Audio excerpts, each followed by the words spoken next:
So, Graham, thank you for joining. And we were just catching up a bit about your background. If you think about it, most people in Web3 have a unique background that kind of comes from all different backgrounds. But you were just talking about the M&A stuff you're doing. You're dealing with Asian markets. If you want to continue where you were. Yeah, when I was at 28th Street Ventures, it's the family office for Michael Gearin. He's done the Atlanta Hawks. And I was doing a lot of software investing for him, a lot of things on the private equity side of things. And so we saw fintech deals out in Asia. We were doing solar infrastructure deals down in South America. This massive, 100 plus megawatt site down in Chile. I was managing the crypto portfolio. I actually started all of their crypto investment practice from scratch. But then did probably the kookiest deal I did when I was there was we acquired Grinder, the gay dating app, back in 2020. Yeah, heard of it. have not participated. Yeah, I haven't heard familiar. But yeah, heard of it. It's a big one. But going back to the beginning of working at this fund, what were some of the things that stood out when you were building the crypto fund specifically? How did you start building the thesis? What were the things that you started to look out for? So what year was this when you started building 20. out that? It was 2019? Yeah. Okay, so obviously the game has changed significantly since then. So was it primarily just tokens that you were looking at? Yeah. Well, so when I came in, I mean, they were not a fan of crypto at all. And for most people, and they kind of fell in that bucket, the only thing people had ever heard of was Bitcoin, maybe Ethereum. And especially when you're working for, family office, your kind of fiduciary responsibility, even though I'm kind of messing around with a bunch of other things and think a whole bunch of other stuff's interesting, your fiduciary responsibility first and foremost is what do these people need to round out their portfolio? And so the first step is just let's get a big slot of Bitcoin and Ethereum on their balance sheet and get them in the big Apex assets. So that was just challenge one, which again, 2019, crypto is not a popular asset class. No one's making recommendations of 1% of your portfolio, let alone some of the stuff we're seeing these days of 3 to 5 or more. And so this was just let's start from the fundamentals. Let's talk about scarcity. Let's talk about digital gold. Let's talk about the thesis of this as a store of value. And now let's shift entirely and talk about Ethereum, which I always framed as a decentralized computer. So it was start with the basics, and then we got more and more crazy over time. Yeah, no, exactly. So I think what stands out in the process of this is you're really starting from zero. Not many others are doing this, and then coming from a background of working at Morgan Stanley, the most important thing you can do, no matter how big or small the book is that you're managing for a client, you've got to allocate appropriately, and you have to mitigate risk. So when you're talking about mitigating risk for one of the most at that time unknown and misunderstood assets, you're like, no, this is the right allocation for your book.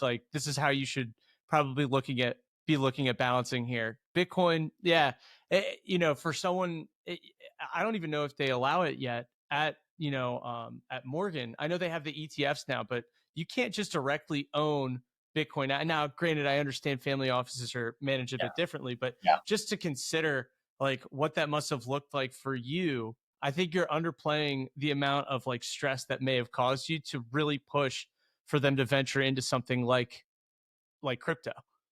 Yeah, especially when most of the press and PR around crypto up to that point had been entirely around this scam and Mt. Gox, and actually maybe it hasn't gotten that much better over the years, but it's just a lot of really negative headlines. And so a lot of it was let's start with why there's a long-term thesis behind these things. But you're right, there's a whole lot of just basic infrastructure. How do you custody and hold this? And we set them up with a Coinbase institutional account. We were holding some assets on chain with cold hardware. One of the guys had started doing a little bit of reading into this crazy protocol that the Winklevoss brothers, I think, published at some point, maybe back in 2019 or 2020, where they've got multiple briefcases spread all around the world with fragments of the seed phrases and stuff. And they're like, do we need to do this? And I was like, it's a little excessive. Maybe not a little excessive. Yeah. Maybe not this crazy. No, but that's really interesting. I never thought about it for family offices. how they would need cold storage, of course. Like, I recommend that everyone should, be utilizing it in some capacity, but like, it's not for them, for like anyone that is not familiar with Web3, trying to like encourage them to be like, no, you're going to put it on this thing, you're going to upload it here and then put it away. It's like, no, that's what my bank is for. Yeah.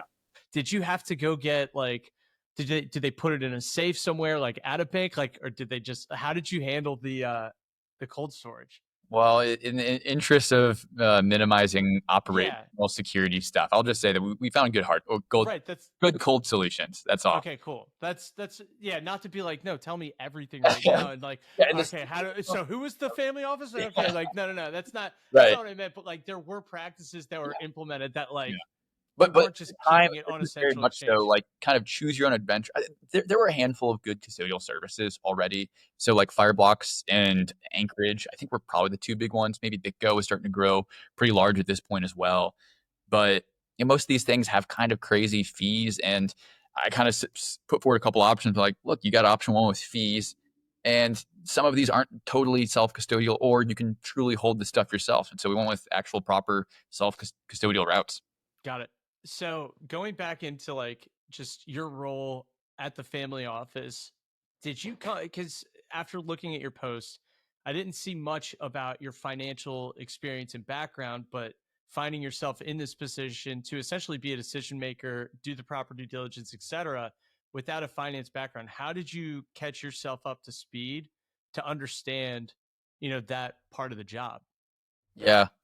I'd had very minimal, financial training as far as that goes. In college, I was interested in finance and I studied economics and computer science. And so I had been involved in like the student investment organization. So I had like the very bare bones basic understanding of like valuation models, cash flow models. And actually, prior to starting my first company, Nomad X, I was that summer, it was either go launch this company or go take an internship at Goldman Sachs, and ended up doing the kind of entrepreneurial thing. So I had a little bit of a financial background, but when I joined them, the reason why Michael Gearin hired me was that I hadn't been, in his words, tainted by the kind of big finance kind of schema of things, and he is honestly one of the smartest investors operators I've ever met, and I've learned more from that man than anyone else in my whole career. And his mind was, look, you understand technology, you run a software company, and I can teach you how to invest. And in his mind, it's not about these crazy DCFs, it's not about these crazy spreadsheets. It's about some type of, fundamental analysis and understanding the very basic levers of what moves a company and what makes, value accrue somewhere. And so I got what I call the Michael Gearin MBA. I got to, study and learn under him and learn his kind of, investment, theories and setups and everything, and start applying that to other areas that I found interesting. So, what were some of the things that you were looking at? Because it sounds like when you were running the crypto arm of things, it was still so early stage that we're talking about infrastructure being in place and native tokens, but it's not like you're seeing all of these apps and protocols that we have now. So prior to that, I think this is more applicable, but still relevant. Talking about what your thesis was, looking at the like software and like SaaS type company, like those tech companies. Um, were they in this like, was he looking at pre-seed, seed stage companies? Was it even earlier, or did he, have a little bit more of a later stage time horizon? Yeah, for the most part, we were looking at things that were much later stage, mostly because of check sizes. Is if you want to deploy a couple $1 million, it's hard to do that into super early stage companies unless you're leading rounds. And we had a fairly small investment team, and we didn't have interest in leading rounds, being actively engaged in companies. So on the venture side of things, we had more of a fund to fund strategies approach, where we invested in multiple emerging managers who we thought had unique theses, had really strong hustle, great deal flow. And that was the approach we took on the venture side of things. But for a lot of tech companies we'd make investments in, like the case with Grinder, I mean, the sticker price of the acquisition was $600 million. So these are much larger deals. Got it. So, okay, that clarifies. So you treated the family office was in the size of essentially like a fund that was able to fund other funds. For those that don't know, I think we're going down a different route than like most founders are, you know, privy to. But like, yeah, Yeah. so you would be able to find your exposure to the super high growth early stage stuff. You would go find an emerging founder, someone that has a micro fund in this sense, and say, hey, here's a check, go get us exposure. Hopefully you get one or two that can return the portfolio. Best of luck. Yeah, and I'll give you a couple examples that like the kind of archetype was invest people who had a good investing track record and were raising a first or second fund. It was really important. Michael had this kind of concept of hunger of like, I want whoever's here to be hungry. Like if this is, experienced VC who's made their bag and they're on lap number 5 and 6 and they're just kind of like chilling, they're here to collect fees. He's like, I want someone who's hungry and really wants this. So we were looking for people who were hungry and had a unique thesis and unique deal flow.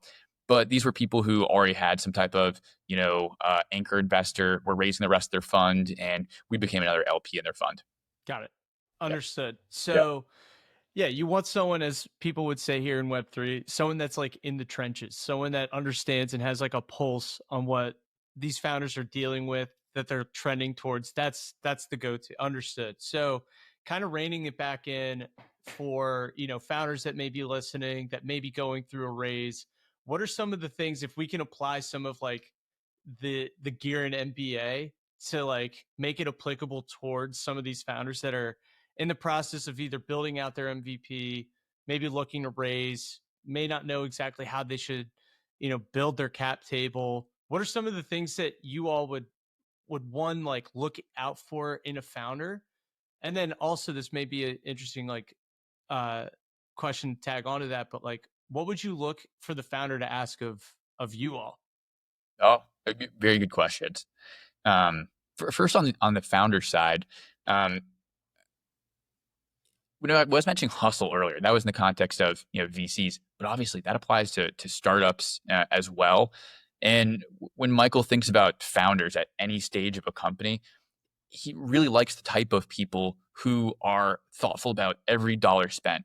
If it's the type of person who's super flashy and they just raised their Series A, but some reason they're driving around in an Escalade and they're taking Uber Blacks everywhere, and they've just got their new penthouse that they've gotten on their some loan they've gotten on their shares or something. He goes, like, these aren't people who are financially responsible, and he always gave examples of these crazy wealthy founders that he's had lots of interactions with, lots of encounters with, who like you go into their office and they've got like plastic folding chairs and like the table from Walmart that costs like $20.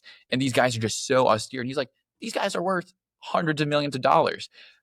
And he takes this as an indicator of, fiscal responsibility, essentially.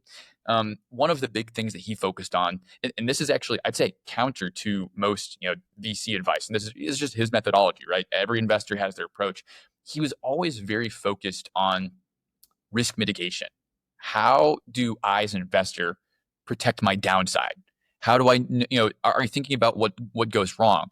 And this is a very, I'd say Buffett like mentality, or Munger like mentality. Is Charlie Munger has this phrase where he goes, invert, always invert. It's not just what's going right, how do I win, but it's asking the question, what can go wrong?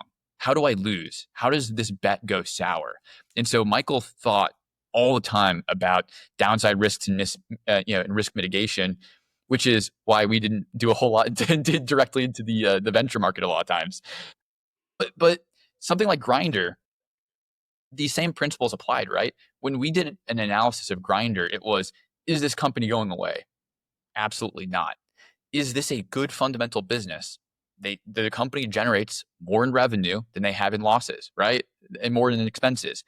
Can I grow this top line? Absolutely. So it's all about, how do I make sure this bet doesn't go wrong? Because in his eyes, he's like, look, I've done it. I've built companies. Done the hard things. And now my hard task as building my family office and being a pure investor is preserving and growing that wealth. So, the strategy also involved a lot of treasury bills and a lot of things that, people in, the 2020s were going, this is crazy. Why would you have this much cash? But they've continued to use it just extremely, extremely thoughtfully. Yeah, some of the things that I that people don't understand when it comes to this stuff is it's not all that sexy. You know what I mean? Yeah. Like T-bills are not hot. Right. Like, and in order to keep a family office and grow a family office, you have to do the things that are not necessarily fun, right? Like in anything. But yeah, no. Now shifting more towards you and your background, um, I think it'd be nice to talk about how you started Nomad X, how that came about, and then what you took it to, and just take us through the journey of Nomad X. The abridged and however much detail you would like to provide, of course. Yeah. I'll give you like the maybe 2-3 minute version. I started this with one of my fraternity brothers, Steve Allen, from our frat house. And I mean, we had 2 rooms next to each other in the frat house. And if you've ever seen that scene from Step Brothers where like in the middle of the night they like bunk one of the beds on top of the other so they have more space for activities, that's literally what we did with my room. My room turned into the office. Both our desks were in there. We became like this 24/7 team where like I think one of us was up almost all the time. Steve was a night owl, I'm a morning bird. And so we just had, kind of alternating schedules. But both And of did us, you just become best friends? yeah, we just got best friends. It was a really fun experience, and building a company with a friend is a very special experience. You build a lifelong bond that way.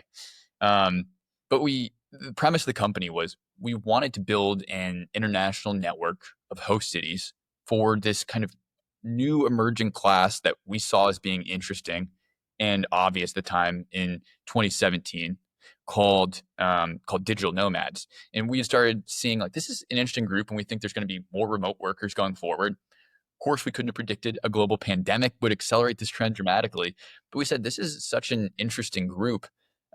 So we said we want to build this network of host cities where people can have housing, have access to co-working spaces. And so the interface looked and felt like Airbnb, struck partnerships with co-working spaces that people could go work out of.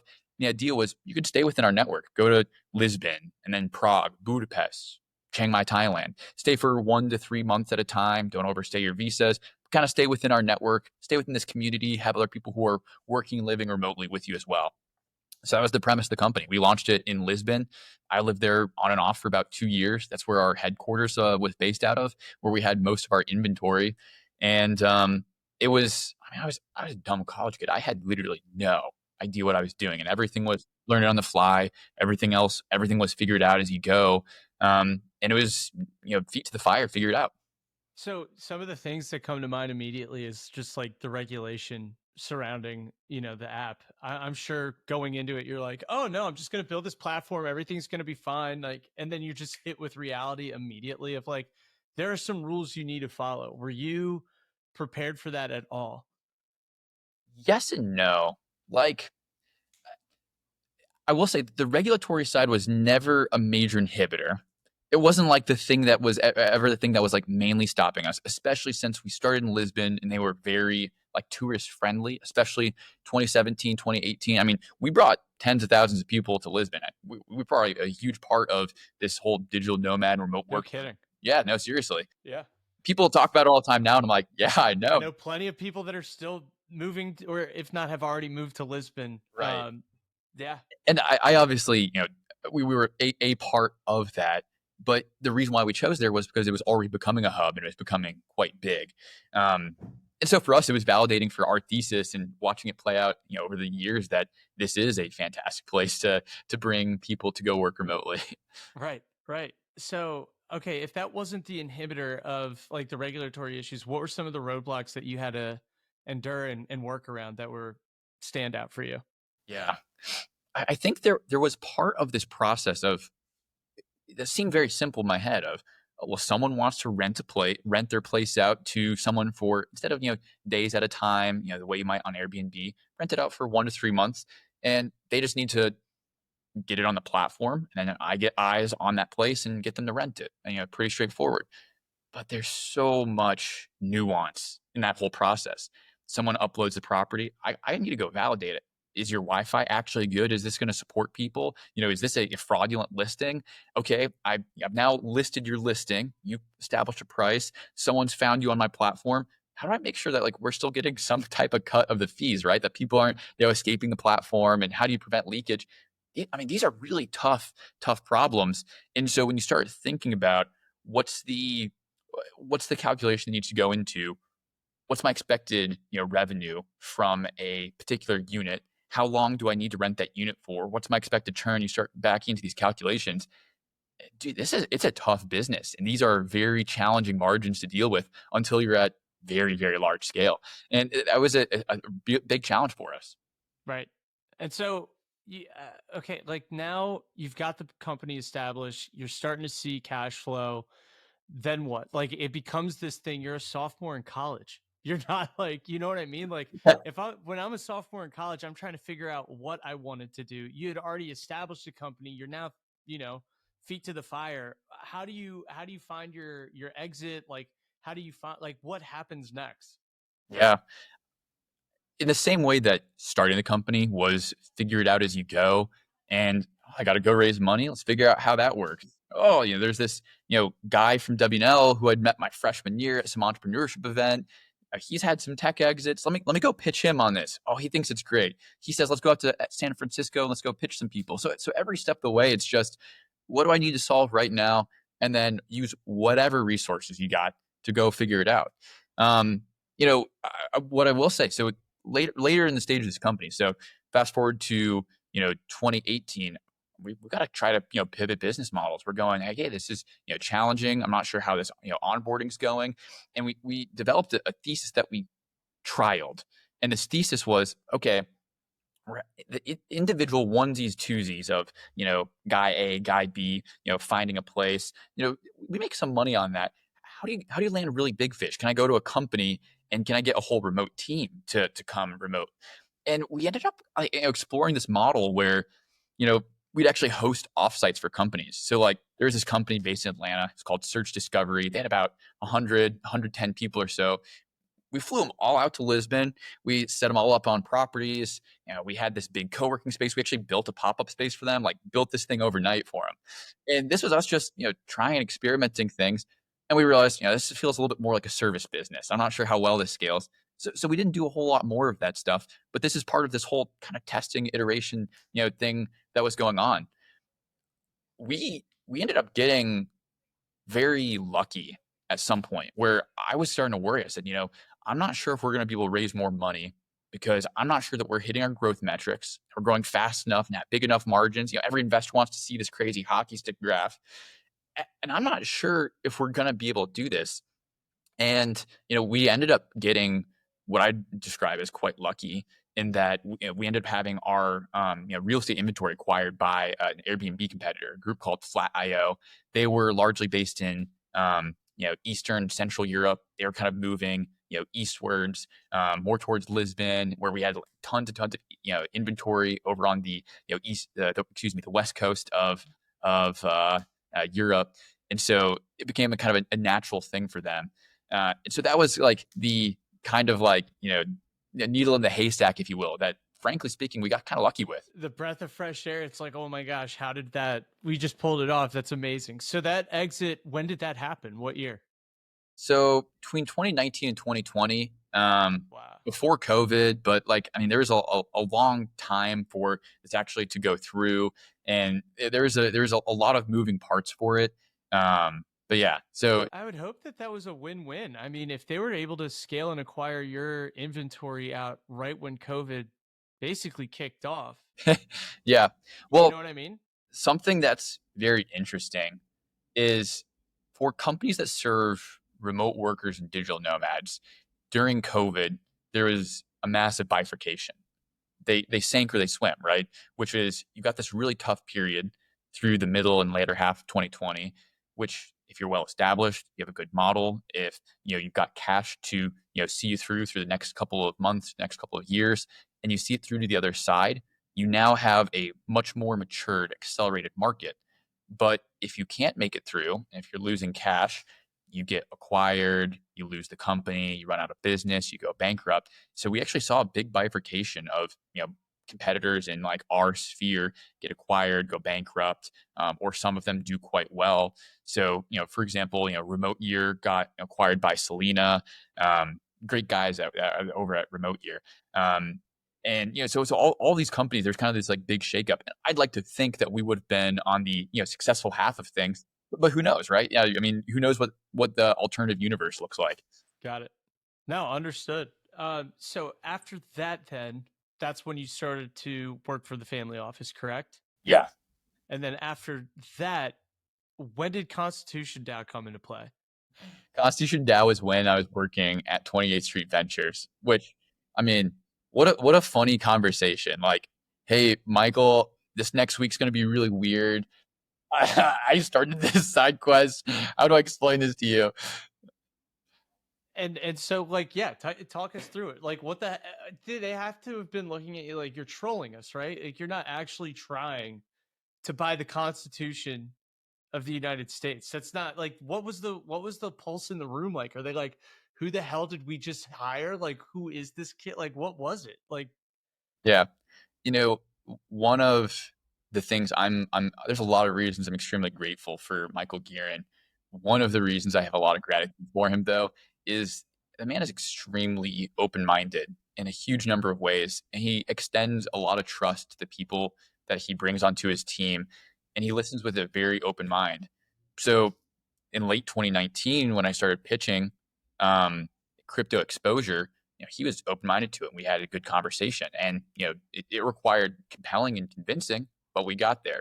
And so when I said we're launching a DAO to buy the Constitution, his first question was, "Do you think it'll work?" Well, I think it's going to work. I told him I think it might, and he gave me the time, the space to be able to do it, and I was able to focus on it. And he said if you think this is a worthwhile place to be able to spend your time, go for it. so cool. Yeah, I So cool.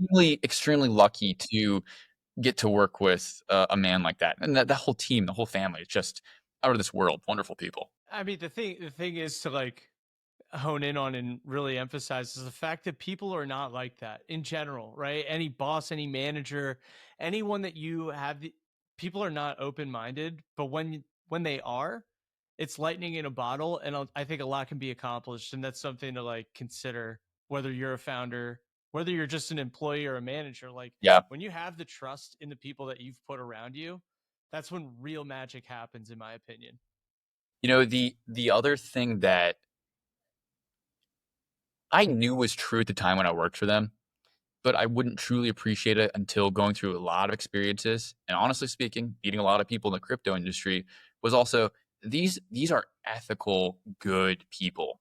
Like when they made decisions, it was really truly ethics and morals first, followed by investment frameworks, followed by cash flow analyses, downside protection, all these other things, right? But it was first and foremost like from a framework of like ethics and morals. And Michael had this great framework of like, do I like working with people? Do I like these people? Do I want to do business with them? Do I trust them? And Michael, to a certain degree, because of his enormous success, earned the luxury of being able to kind of pick and choose the people he's done business with now later in his career. But I mean, just truly wonderful, ethical people, which never take for granted when you get to work with folks like that. Yeah, and you mentioned again, and just about crypto. I think, one of the things that has become not a trend and it's not intended, but like one thing that we keep referring to talking about this space is like the stigma around it.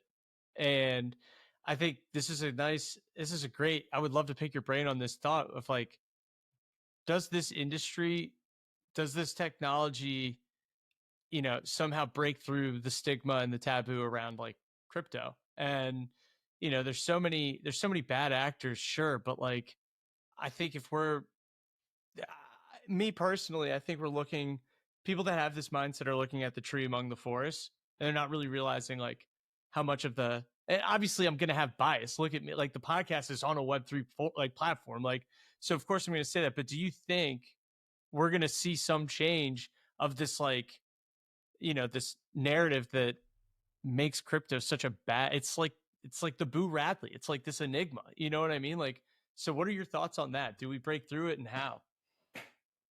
I think we do because there is good technology and because there are good actors And in the long run, good technology wins and it gets adopted.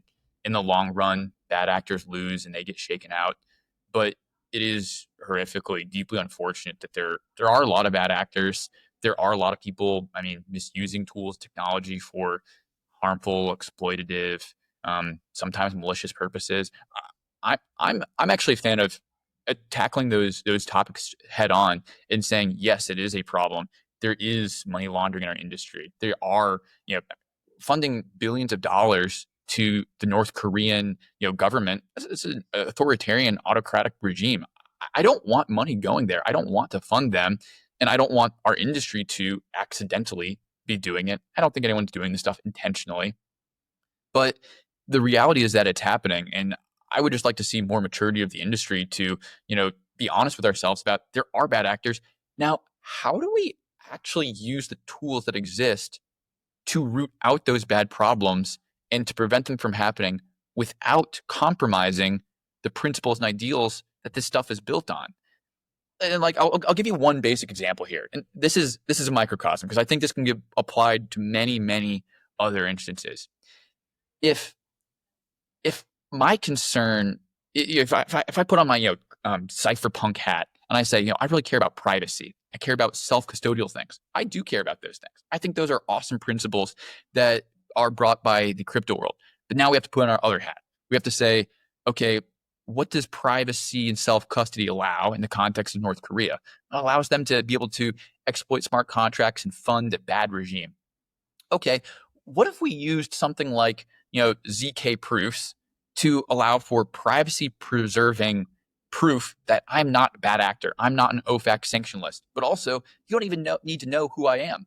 So you're actually able to simultaneously preserve privacy while also effectuating the same types of goals and objectives that regulators have, right? If I go talk to people at FinCEN under their Treasury Department, and I go and I ask them, if you really dig down and try to ask them what they want, they don't want to kill crypto. They don't want to kill technologies. They don't want to kill innovation. They want to stop bad people from getting money. And so if you introduce to them, here's how you could do it with this really amazing privacy preserving tool that allows us to extend more freedoms to good people, they go, wow, this is amazing. I wish we'd known about that. And our industry needs more conversations between regulators and thoughtful innovators who are willing to find some type of middle ground.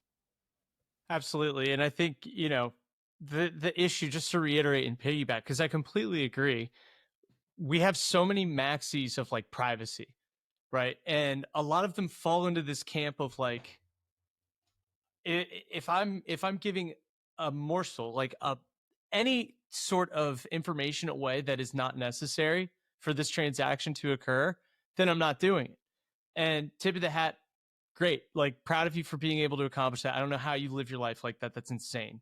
But then simultaneously, it's like you have people that are innovating, creating without privacy even in mind, right? And I think the biggest appeal for me of why I even got into crypto in the first place is because of self-sovereignty, because of privacy. Not that I'm like some maxi that's, I have a VPN. Sure. I use Proton Mail, but I'm not going like, it's not that much further. But I think ZK proves is this fine balance between like, it's just logical. It's just guidelines and I think what we're suffering right now is that there is just, we aren't finding the gray area and we don't know how to live in the gray area. It's very polarized where it's like, it's either this way or that. And we're not finding progress because we're not playing in the gray area. And I think ZK proofs are a great example of how we can progress where there's compromise, right? Like we have to be able to find compromise in these things if we're going to progress into like actually making this a universally accepted technology. 100%. I think it also requires an uncomfortable amount of intellectual honesty.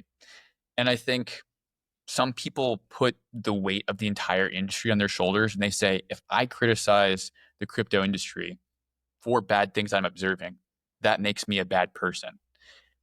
And I actually take the opposite approach. I'm like, no, by identifying the bad parts and calling them what they are, you're helping identify the challenges and begin trying to actually find solutions for them.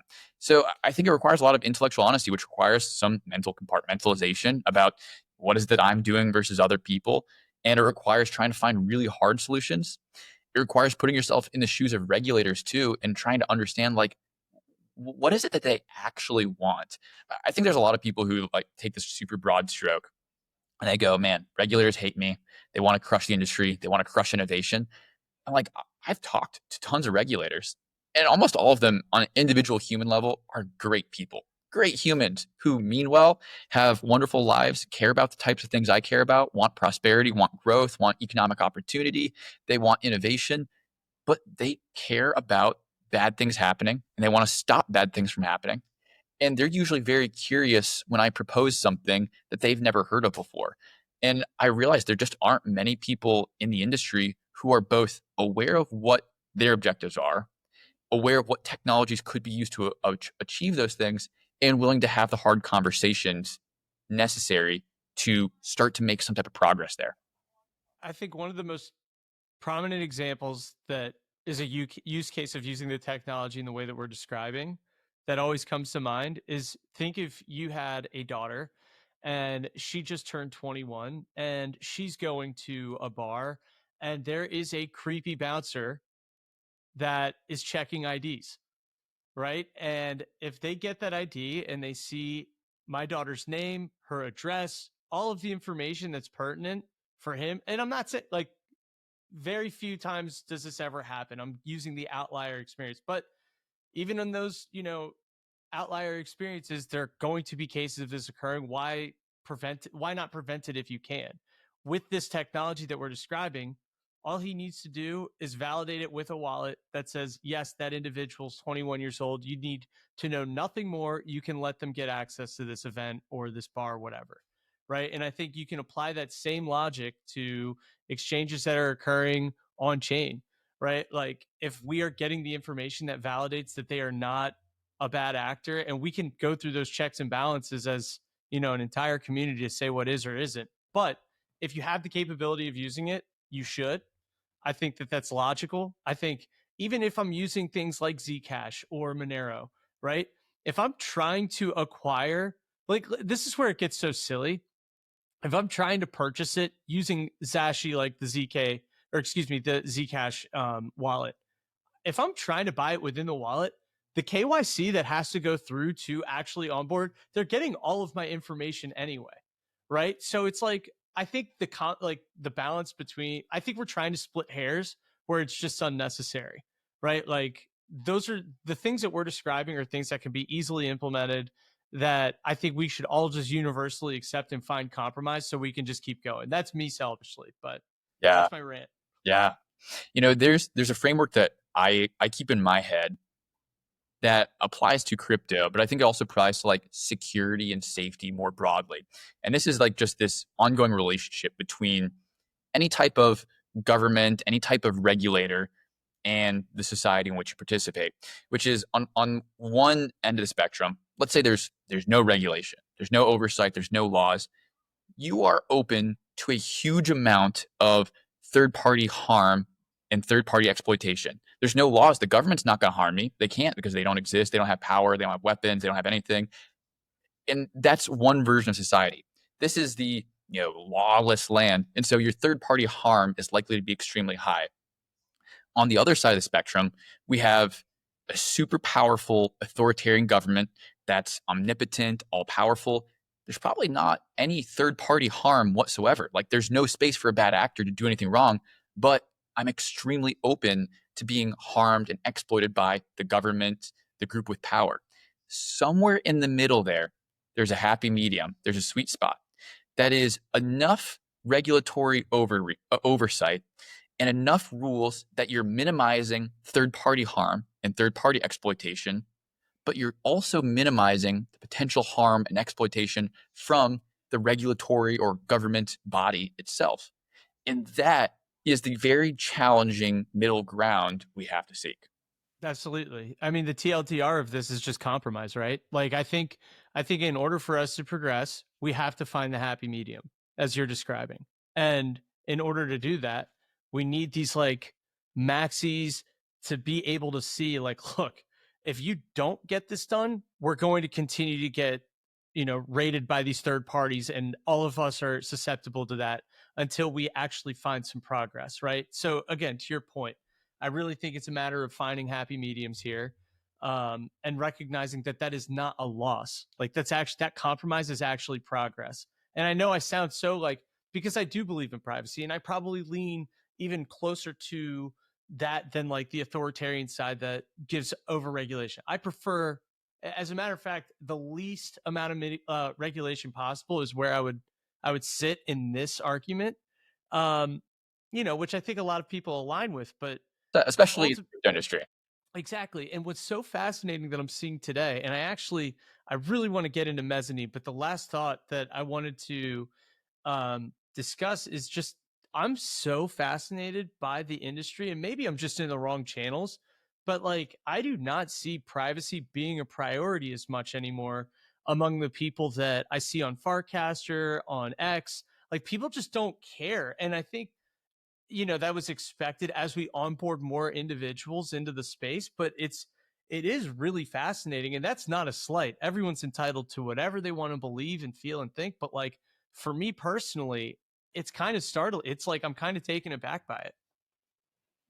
But yeah, so anyway, I don't know if you have thoughts on that, but I think it's just a natural function of the early adopters were the people who had the most strong ideological beliefs. And the more you shift towards mainstream adoption, the more the rationale for using a product shift towards utility and function as opposed to ideology. So you're just seeing that natural shift. That's right. all.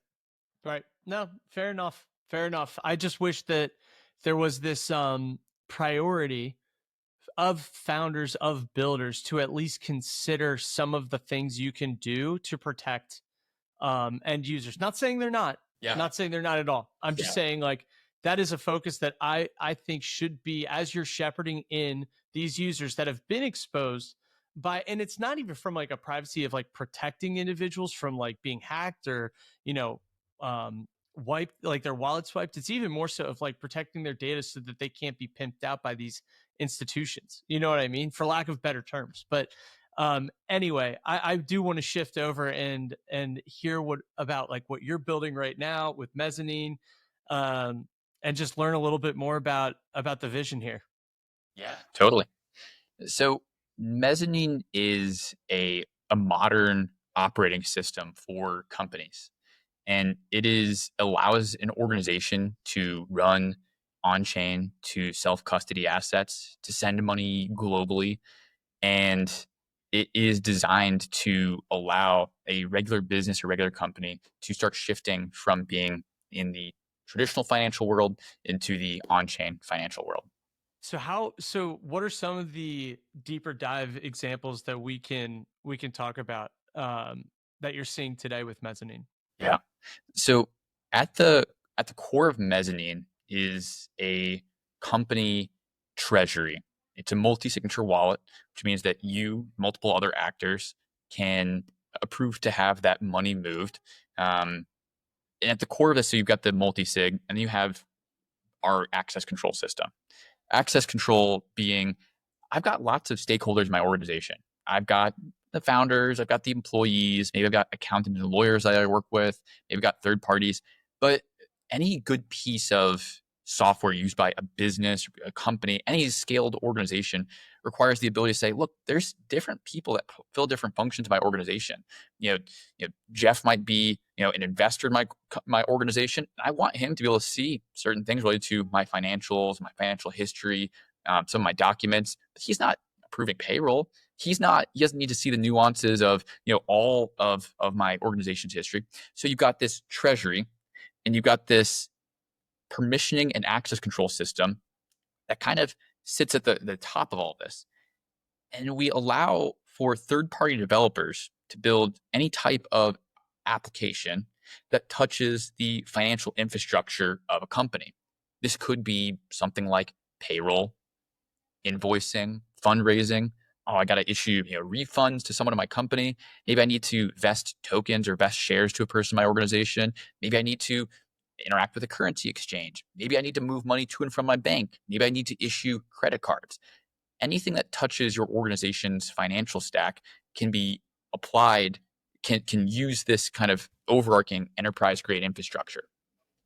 So what's some of that integration look like for a company? Let's say someone that is um, just like a SaaS company that's in the traditional, space. They have no blockchain affiliation. They are not native whatsoever. I would assume that's probably your target audience, right? For a customer. Right. So right now, our target audience are people who are doing something on chain in some way. Oftentimes, usually, it's the case that they're using stable coins.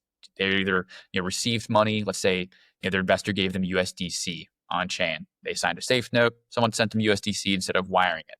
Or you got a revenue stream. Maybe it's protocol revenue. It's coming in via a smart contract.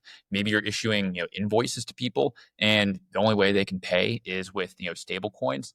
So our users are kind of on chain and off chain, but they have to interact on chain in some way, which means that this is a good system for them to use. Understood. Yeah. So I think QuickNode, the company that I work with currently, that would be a great use case. So they receive invoices from Coinbase, or excuse me, they will send invoices on behalf of Coinbase Right. payments, and then so we accept stables. But in order to get an inside look of how all of that is, operating, we would lean on Mezzanine to make sure that everything is in order. So if I'm like a stakeholder, if I have RSUs, I'd be able to take a look at that all on Mezzanine's platform. Yeah.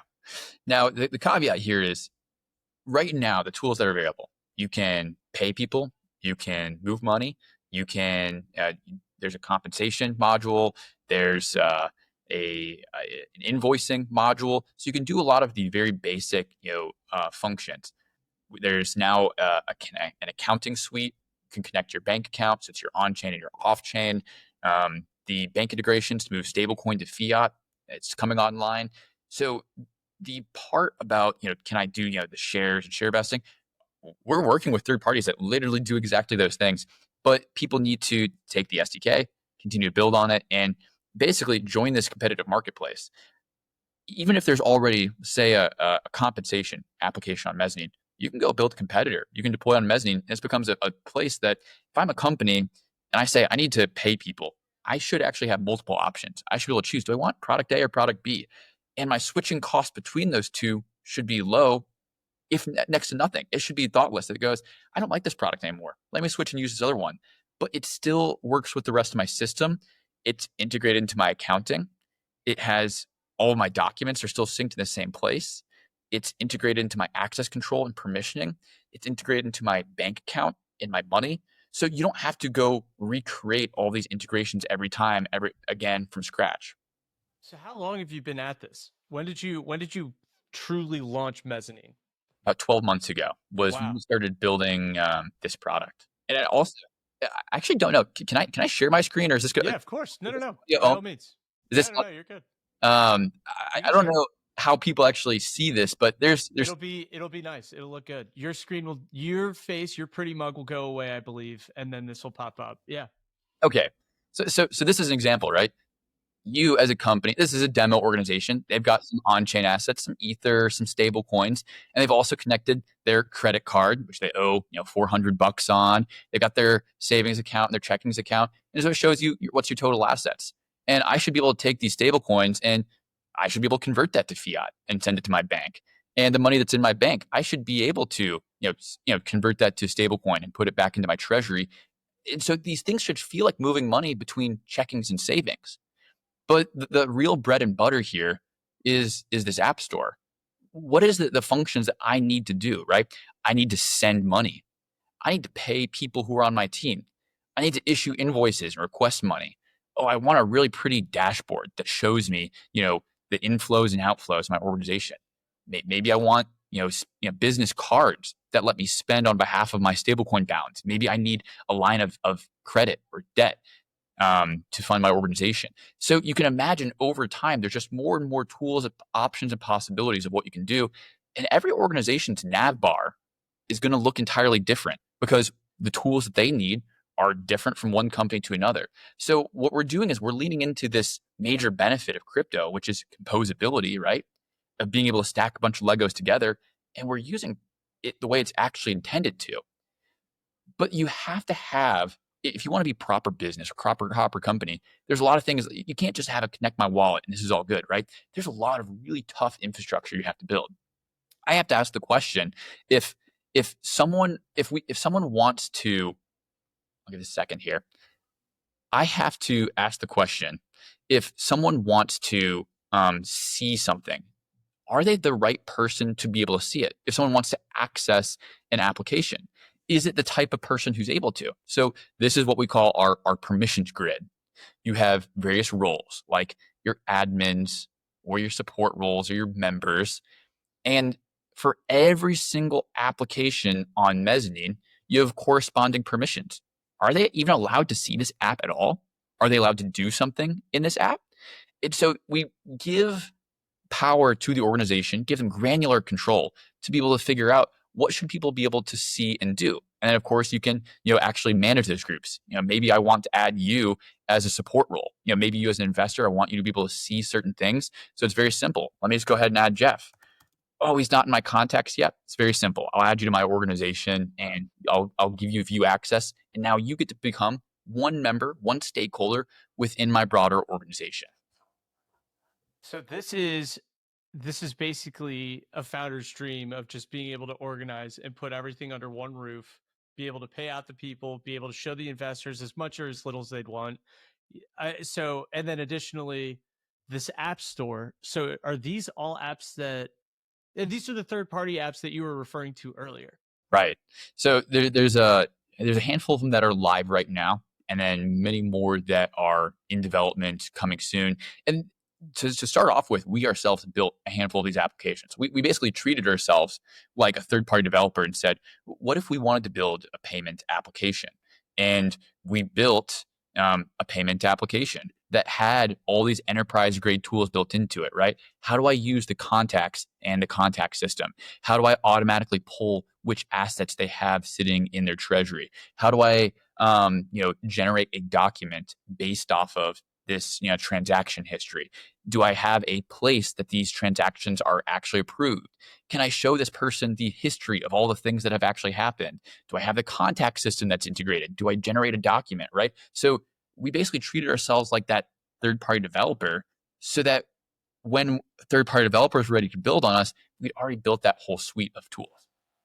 So you're giving, I mean, the thing that's great about this is if I'm a third party developer and I'm just looking for a side hustle for an idea that I have and it's not really catching wind, you're kind of providing an audience and an immediate use case for these people that are building these like niche products that may not be self-sustaining and on their own, but would fit perfectly in a suite of, apps like this. 100%. This is a tool for distribution for builders and developers who are building products for organizations and companies who are doing things on chain and using stablecoins, and they want to take their product and they want to put it in the hands of businesses because right now it's really hard to build a distribution channel. It's hard to build a funnel and find people. Hey, I want you to use my product for fundraising or for corporate debt or for vesting or for e-sign documents. How are you going to reach your customers? If you integrate it here, you've got distribution built in, and you also have a monetization channel built in.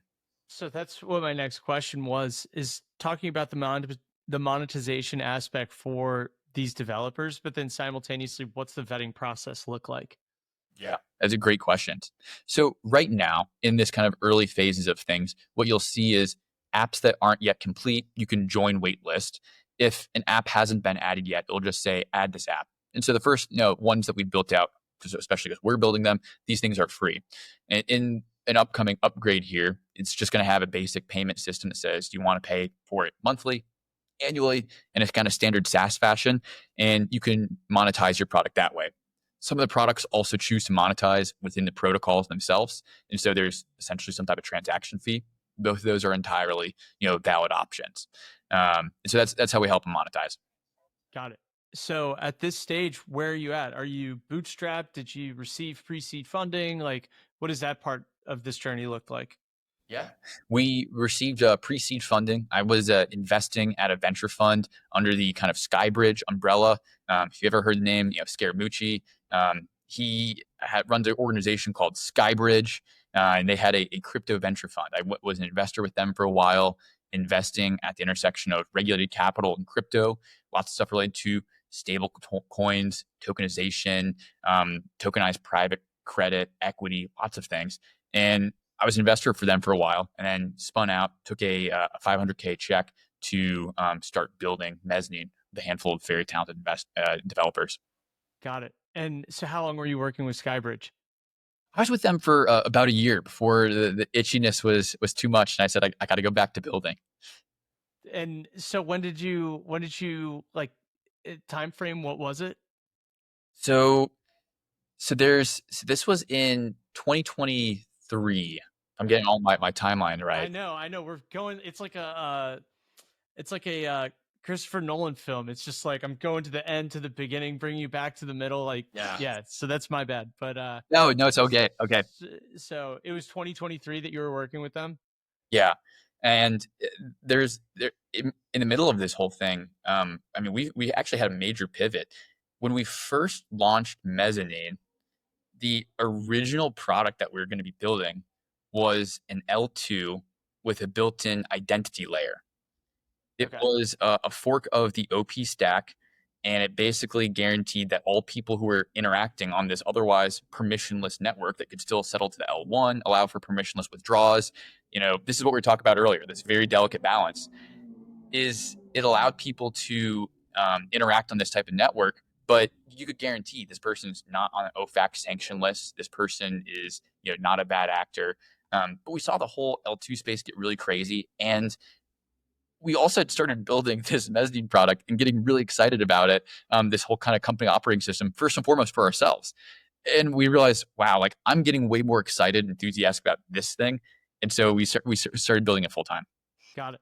That's so exciting. So, was Robert Phillips a part of your day to day when you were at Skybridge? Did you get to interact with him at all?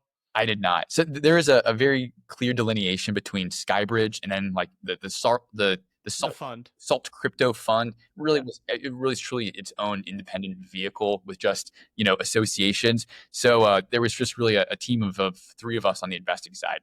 Oh, that's so Yeah, man. That's awesome. How yeah, fun. But yeah, no, he's a family friend. I know Rob. I don't know if you got to meet him, but he's a great guy. But anyway, we're coming up on time. What are some of the things that you'd like to shout out? If there's anything coming up with Mezzanine, anything that you'd like to plug in, feel free. absolutely. There's two big things I'd love for everyone to be aware of. Number one is if you are a team, if you're a company, especially if you're an early stage crypto native venture backed team who deals with a real bank account and also stable coins, let us know. I'd love to onboard you to our product. I'd love for you to use it, and I'd love to work with you guys. Number two is if you are a team or a developer who's building something that you want to put in the hands of companies, in the hands of teams who are doing something with stable coins, you're building anything related to payments, transfers, vesting, reimbursements, fundraising, stuff that touches that a company would need in their kind of operations and back office, let me know because we can probably provide you monetization and distribution for your product. It's amazing. That's awesome. So, Graham, it's been a pleasure. I'm so glad to have met you, and I'm sure I'll be seeing you around. And man, this was a blast. If you could wait like 5 seconds after, just want to debrief and give you my thanks. And yeah, but this was great, man. I'll be putting this out here shortly. Absolutely. Thanks for having me. Awesome. Thank you. Cheers.